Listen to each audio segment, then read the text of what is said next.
Salutation to the big man, Seymour McLean from the Ethiopian World Federation. Rest in Zion. Doors of Return are proud to celebrate the life of Ross Seymour McLean, the great book liberator. On the 6th of November 2020, we will celebrate his life by continuing the works. A powerful community is unity.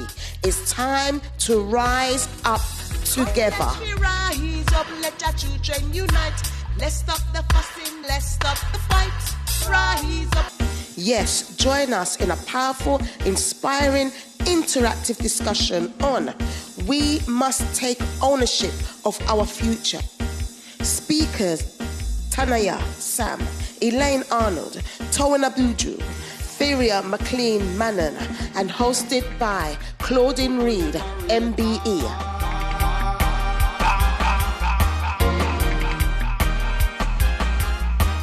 Do remember the 6th of November 2020, 6 to 8 p.m.